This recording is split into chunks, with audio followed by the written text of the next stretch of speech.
Ann-Margret was sitting on Johnny Carson's couch, smiling at 20 million Americans, when Johnny said something about Elvis Presley that made her freeze.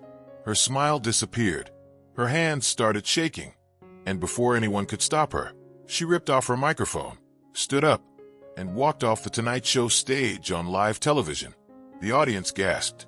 The cameras kept rolling, and Johnny Carson sat there in complete shock, realizing he had just made the biggest mistake of his career. But here is what makes this story unforgettable. What Johnny said was just a joke. A simple joke about Elvis that he had made 100 times before. So why did Ann-Margret react so violently? Why did a harmless comment about the king of rock and roll cause one of Hollywood's most composed actresses to lose control on national television? The answer involves a secret that Ann-Margret had been hiding for over 15 years. A secret about her relationship with Elvis that she had never told anyone. Not her husband, not her closest friends, not a single interviewer in her entire career. And that night, on The Tonight Show, Johnny Carson accidentally touched the one wound that had never healed. What happened backstage after Ann-Margret walked off that stage would change both of their lives forever. It would lead to a confession that left Johnny Carson speechless, and it would reveal a love story that Hollywood had kept buried for decades.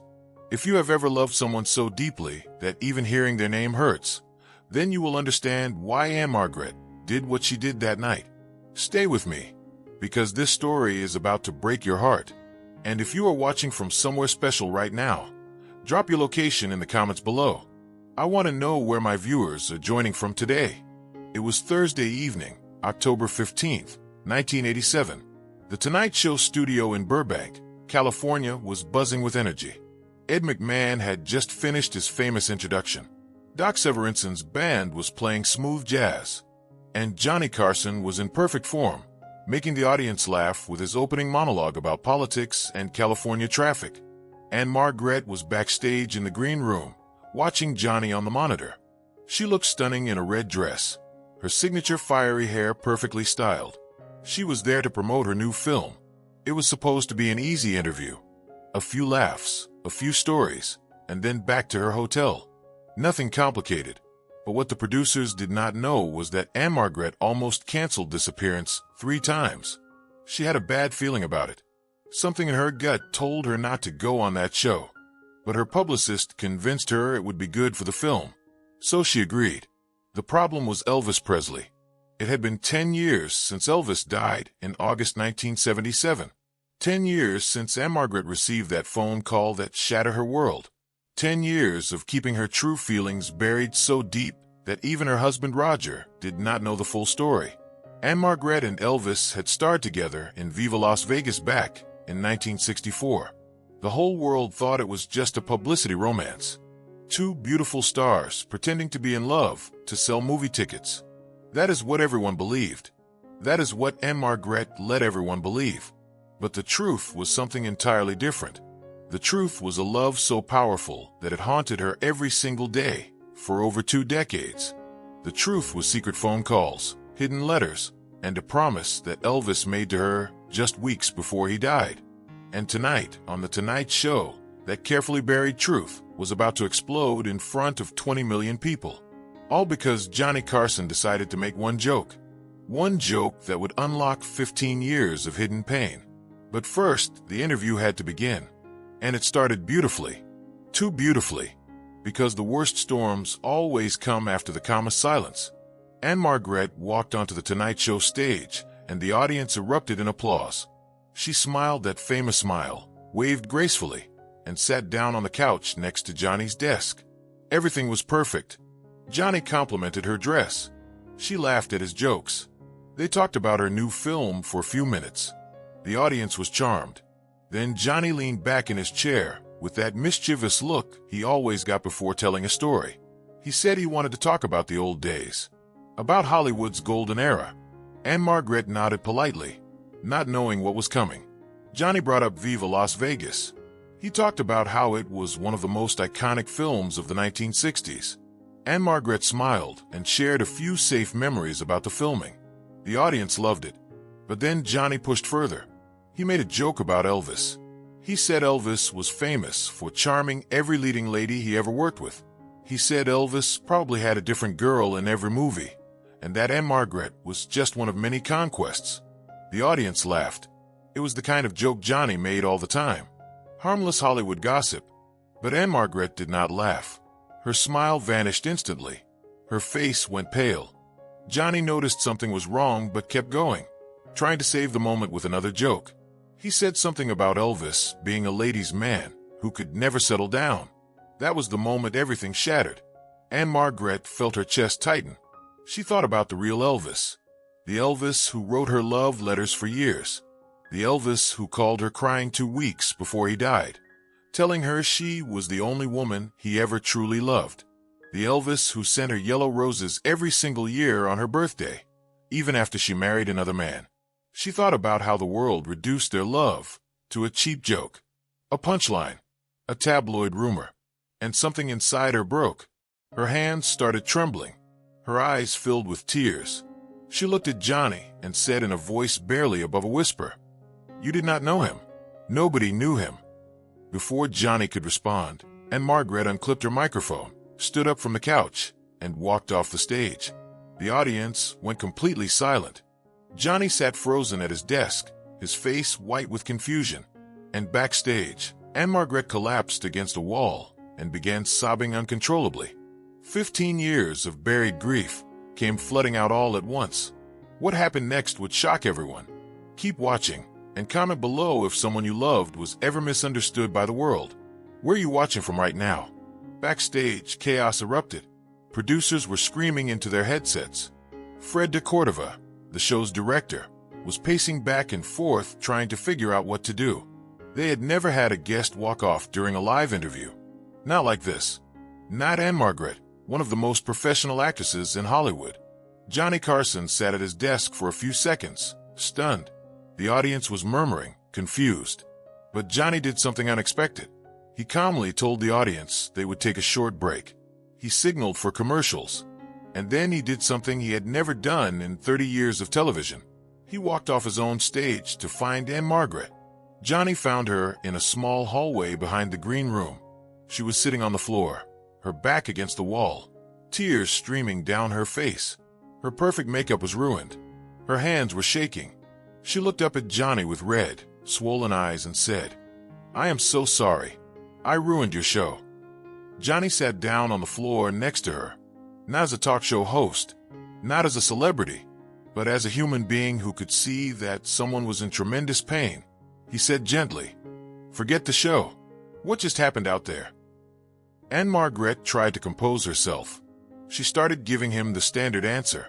She said she was just tired, emotional, that she had not been sleeping well. But Johnny did not accept it. He looked at her and said, "I have interviewed thousands of people. I know when someone is lying, and I know when someone is carrying something that is destroying them. What is the truth about you and Elvis?" Something about the way Johnny asked that question broke down every wall Ann-Margret had built for 15 years. Maybe it was his kindness. Maybe it was the fact that she was exhausted from pretending. Maybe she just needed someone to finally know the truth. She took a deep breath and began talking. She told Johnny everything. She told him that she and Elvis fell deeply in love during Viva Las Vegas, that it was not a publicity stunt, that Elvis wanted to marry her, that they talked about running away together and leaving Hollywood behind. But Colonel Tom Parker, Elvis's manager, would not allow it. He said Elvis had to marry someone else for his image. So Elvis married Priscilla, and Ann-Margret's heart shattered into a million pieces. But that was not the end. She told Johnny that Elvis never stopped loving her. He called her on every birthday. He sent her yellow roses every single year, without fail. Even after she married Roger Smith in 1967, Elvis kept calling, and she kept answering. Then she told Johnny about the last phone call. 2 weeks before Elvis died, he called her late at night. He was crying. He told her he was tired. Tired of fame. Tired of being controlled. Tired of not being with the woman he truly loved. He told her that she was the one who got away, the only one who ever saw the real him. And then he was gone. August 16th, 1977. And Ann-Margret never got to say goodbye. Johnny Carson sat in complete silence. His eyes were wet. He finally understood why a simple joke had caused so much pain. He had accidentally mocked the greatest love of her life. Johnny Carson sat on that hallway floor for a long moment, processing everything Ann-Margret had just told him. Then he did something remarkable. He took her hand and said, "America needs to hear this. Not the tabloid version. Not the gossip. The real story. Would you be willing to go back out there and tell them who Elvis really was?" Ann-Margret shook her head. She said she could not do it. She said she looked terrible. She said she had already humiliated herself on national television. But Johnny squeezed her hand and said something she would never forget. He said, "The people who truly loved someone never look terrible when they cry for them. They look human. And America needs to see that Elvis was loved by someone real, not just by fans who never knew him." Ann-Margret wiped her tears and looked at Johnny. She saw something in his eyes that she had not expected. Genuine respect. Genuine compassion. She realized that Johnny was not trying to exploit her pain for ratings. He was giving her a chance to honor Elvis the way he deserved to be honored. She nodded slowly, and together, they walked back toward the stage. When The Tonight Show returned from commercial break, something was different. Johnny's playful demeanor was gone. He looked serious, almost solemn. He addressed the audience directly. He said that what they were about to witness was not entertainment. It was truth, and he asked them to listen with their hearts. Ann-Margret walked back onto the stage. The audience did not know how to react at first, but when they saw her face, saw the raw vulnerability in her eyes, they fell completely silent. Johnny turned to her and asked one simple question. "Tell us about the Elvis you knew, the one the world never got to see." And Ann-Margret began to speak. She talked about the Elvis who was gentle and insecure, the Elvis who loved gospel music and sang hymns when he was sad, the Elvis who was trapped by his own fame and desperately wanted to be normal, the Elvis who made her feel like the most loved woman on earth. Her voice broke several times. Tears rolled down her cheeks, but she kept going, and something extraordinary happened. Johnny Carson, who had spent 30 years making America laugh, sat at his desk with tears streaming down his face. The entire studio audience was crying. Not a single person made a sound. 20 million viewers at home sat frozen in front of their televisions, witnessing something they had never seen before.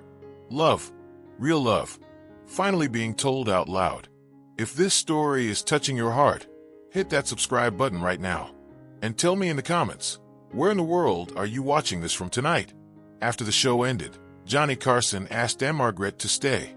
He wanted to speak with her privately in his dressing room. She agreed, still emotionally drained from what had just happened on live television. Johnny closed the door and sat across from her. He apologized sincerely for the joke he had made. He said he had no idea. He said he felt terrible for reducing something so sacred to a cheap punchline. Ann-Margret told him it was not his fault. He could not have known what nobody knew. Then Johnny asked her a question that surprised her. He asked if Elvis ever gave her anything, something she kept. Ann-Margret hesitated. Then she told him about the letters. She told him that Elvis wrote her dozens of letters over the years. Love letters. Letters filled with poetry and pain and longing. She still had every single one of them, hidden in a place where no one would ever find them. Johnny nodded slowly. He understood now why she had protected this secret for so long. Some things are too precious to share with a world that would only turn them into headlines. Before Ann-Margret left that night, Johnny made her a promise. He said he would never make another joke about Elvis on his show. He said he would make sure that whenever Elvis was mentioned on The Tonight Show, it would be with respect and dignity. And he kept that promise for the rest of his career. As Ann-Margret walked out of the studio that night, she felt something she had not felt in 15 years. Relief. For the first time since Elvis died, someone finally knew the truth. Someone finally understood. And the secret she had carried alone for so long did not feel so heavy anymore. That Tonight Show episode became legendary. But Ann-Margret asked NBC to limit how often it was rebroadcast. She said some moments are too personal to be replayed forever. The network respected her wishes. In the years that followed, Ann-Margret slowly began opening up about Elvis in interviews. She wrote about him in her autobiography, calling him the love of her life. She never denied it again. She never hid it again. That night on The Tonight Show had set her free. When Johnny Carson retired in 1992, he mentioned Ann-Margret in one of his final interviews. He said that night taught him something important. He said, "Behind every celebrity is a human being with a heart that can break just like anyone else." Ann-Margret reminded me of that. Here is the most beautiful part of this story. Every year on Ann-Margret's birthday, yellow roses still arrive at her door. They started coming in 1964 when she filmed Viva Las Vegas with Elvis. And even after Elvis died in 1977, the roses kept coming. Someone made sure of it. Some say Elvis arranged it before he passed. Some say it was someone who loved him continuing the tradition. No one knows for certain, but Ann-Margret knows. And that is enough. Some love stories do not end when someone dies. Some love stories last forever. And the love between Elvis Presley and Ann-Margret is one of those stories. If this story moved you, subscribe and hit that notification bell. Share this with someone who believes in true love. And tell me in the comments, where are you watching from today? I read every single comment.